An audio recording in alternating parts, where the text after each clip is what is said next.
नसीबा जिस मदीना शरीफ की सरजमीन है, सुनने वाले हजरत बिलाल हैं। कह दीजिए सुभान अल्लाह। सुनने वाले हजरत बिलाल हैं, सुनाने वाले आमिना बिलाल। आज ये मस्जिद नबी के मीनार इस बात की गवाही दे रहे हैं। आका करीम सल्लल्लाहु अलैहि वसल्लम ने इरशाद फरमाया, ए मेरे सहाबा, ऐ मेरे जानिसारो, जिस तरीके से अल्लाह रब्बुल इज्जत ने मुझे 1,24,000 कमोबेश पैगंबर में सबसे ज्यादा रुतबा अल्लाह ने मुझे अता किया है, इसी तरीके से मेरी औलादों में दुनिया के सारे वलियों में सबसे ज्यादा रुतबा मेरे रब ने मेरे गौसे आज़म को अता किया। आगे तारीख के अंदर ये सुनहरी हाथों में लिखा हुआ है, मस्जिद नबी के मीनार गवाही दे रहे हैं, मदीना शरीफ ऐसा जमीन है। आकाए करीम सल्लल्लाहु अलैहि वसल्लम इरशाद फरमाते हैं, ओ मेरे सहाबा, जिस तरीके से 1,24,000 अंबिया के अंदर मेरा रुतबा सबसे बुलंद है, इसी तरीके से पूरी दुनिया के अंदर तमाम वलियों में सबसे ज्यादा रुतबा गौसे आज़म का है। वो ज्यादा रुतबा जो है सबसे ज्यादा बुलंद उठाना मरतबा गौसे आज़म का है। और फिर दूसरे जुमला में आपने इरशाद फरमाया वो ये है, ऐ लोगों मेरा कदम, सरकार ने क्या फरमाया, मेरा कदम गौसे आज़म के कंधे पर। आपका इरशाद फरमाते हैं मेरा कदम गौसे आज़म के कंधों पर, और गौसे आज़म का कदम पूरी दुनिया के अल्लाह वली अल्लाह के कंधों पर होगा। और यही नहीं, आप यहीं से अंदाजा करो। एक बात मैं छेड़ता हूँ आपके दरमियान, एक मरतबा सैयदना गौसे आज़म पीर रोशन ज़मीन, जिनकी आप 11वीं शरीफ मनाते हो, इनकी दास्तान है कि आप एक दिन वाज फरमा रहे थे, जैसे आज आप लोग बैठे मैं वाज कर रहा हूँ, इसी तरीके से अपनी हयाती जिंदगी में आप वाज फरमा रहे थे, यानी तकरीर कर रहे थे।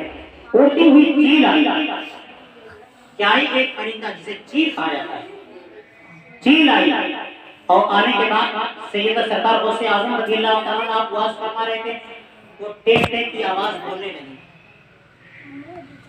वो बार बार वो बोलती रही और आप बोलते रहे।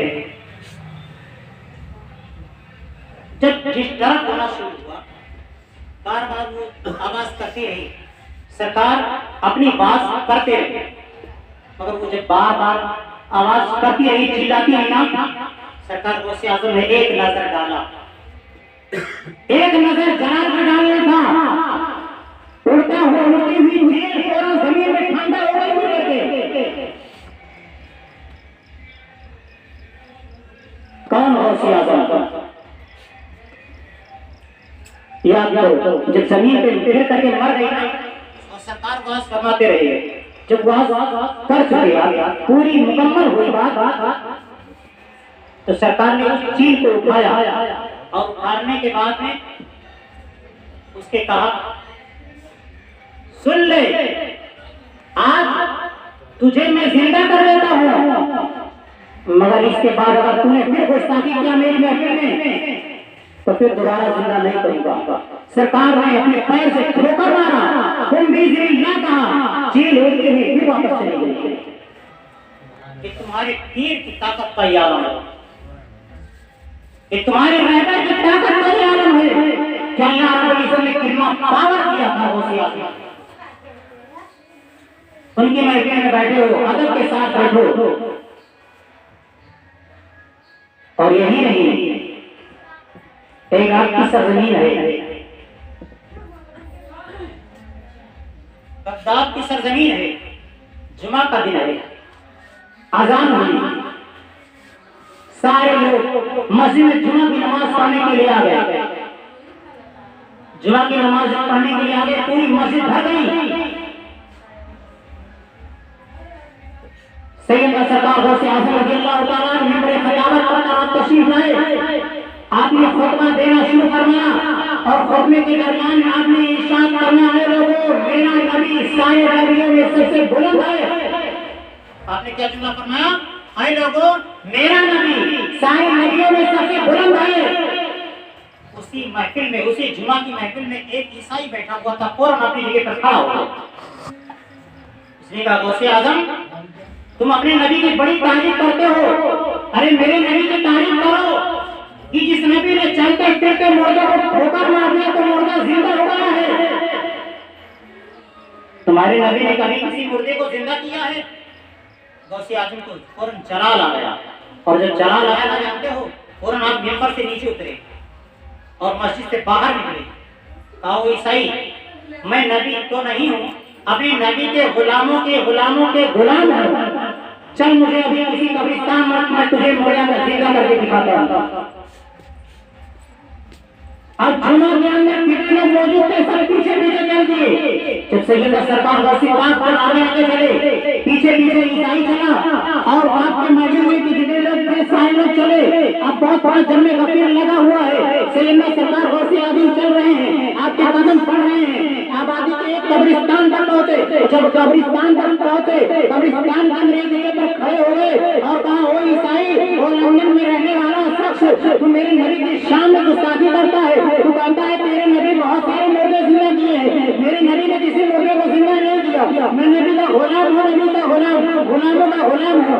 मैं मेरे नबी जो है औकात तो नहीं, जो है नबी के बराबर मेरी औकात तो नहीं, मगर उन्हीं के गुलामों का गुलाम हूँ, नबी का गुलाम हूँ। तू बता दे, बोल दे, जिस कब्रिस्तान के मुर्दे को मैं उठा दूँ। क्या कहा? बोल, तू जिस मुर्दे को बता दे मैं उस कब्रिस्तान के मुर्दे को उठा दूँ। वो थोड़ी देर सोचता रहा। तो इतना बड़ा कब्रिस्तान है, किस कब्रिस्तान की तरह मैं बताऊं कि इस मुर्दे को उठाऊं? बड़ा होशियार था। थोड़ी देर सोचते देखते देखा एक बहुत पुरानी कब्र जो धसी हुई थी। इशारा किया उंगली से, हुजूर इस कब्र के मुर्दे को उठाएं। जब सैयदना सरदार गौसे आजम ने नजर डाली, बाद में इरशाद फरमाया, ओ ईसाई लंदन में रहने वाला सुन, जिस कब्र के मुर्दे को तू उठाने के लिए हुक्म दे रहा है, इस इंसान को मरे हुए 100 साल गुजर चुके हैं। अल्लाह कितने 100 साल गुजर चुके हैं। जिस कब्रिस्तान के मुर्दे को तू कहता है कि इसे जिंदा करो, इसको मरे हुए 100 साल गुजर चुके हैं। और जान ले, ये दुनिया में एक मेरासी आदमी था, यानी बेन बजाया करता था और बेन बजाकर अपनी पेट पाला करता था। देखो कौन कहता है नबी को गैब का इल्म नहीं, नबी के गुलाम है, 100 साल की खबर दे रहे हैं। इराक की सरजमीन पर खड़े होकर कब्रिस्तान में आप गैब का इल्म बता रहे हैं। कौन कहता है अल्लाह के वलियों को जो है इल्म नहीं है? आका करीम सल्लल्लाहु अलैहि वसल्लम उनके गुलाम सैयदना बड़की रोशन जमी रहमतुल्लाह अलैह ने इरशाद फरमाया कि ये दुनिया के अंदर बेन बजाता था, उसी से अपनी जिंदगी गुजर बसर औकात करता था। उसने कहा हुजूर इसी को जिंदा कर। तो फिर आपने इस सवाल को दोबारा पलट दिया। मगर जानते हो, पावर जिसमें होता है वही आदमी बात बढ़ाता है, जिसमें पावर नहीं होता बात कैसे बढ़ाएगा? सैयदना सरकार गौसे पाक ने इरशाद फरमाया, ओ ईसाई ये तू बता कि ये अपनी कब्र से बेन बजाता हुआ बाहर आए या वैसे ही चला आए? ईसाई का लंदन में रहने वाला था, बड़ा दिमागवर था। उसने सोचा कि गौसे आजम ने अपनी सवाल को तो मेरी सवाल को बहुत लंबा कर दिया। अगर किसी शख्स ने इसके कब्र में बेन रख दिया होगा तो 100 साल में वो सड़ गल गया होगा। ये बेन कैसे बजाएगा और बेन बजाता हुआ कैसे पाएगा? बेन कैसे बेन बजाता हुआ वापस आएगा? गौर करो मुसलमानों, तुम क्या गौस का नारा लगाते हो? अपने गौसे आजम की शान करा देखो। आपने उसके कब्र पर ठोकर कदमों से लगाया है, तो जब कब्र पर ठोकर लगाया है, कब्र फट गई है, बेन बजाता हुआ इंसान बाहर आ गया और आपके कदमों में झुक कर बैठा है। हुजूरी वाला आखिर मामला क्या है? क्या क़यामत तो नहीं आ गई? मुझे आप क़यामत से पहले कैसे उठा रहे हो? अल्लाह अकबर। उसके बाद में जो बात ये हुई, वो ईसाई जो है एतराज कर रहा था, नबी की शान में बकवास कर रहा था, कदमों पे गिरा, अर्ज करने लगा हुजूर अब मुझे कुछ न चाहिए, अब दुनिया के अंदर कोई चीज नहीं चाहिए, आपके कदमों में जिंदगी चाहिए। आप अपने इस्लाम का कलमा पढ़ाकर मुझे मुसलमान बनाइए, मुझे ये इस्लाम का मानने वाला बनाइए, मुझे मुसलमान बनाइए। सैयदना सरकार गौसे आज़म ने जो कलमा पढ़ा करके मुसलमान बना।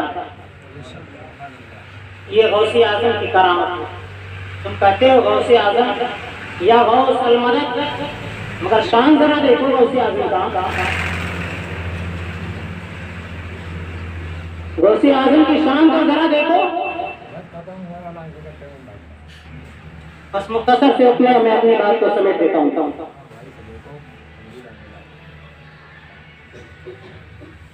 सैयदना सरकार गौसे आजम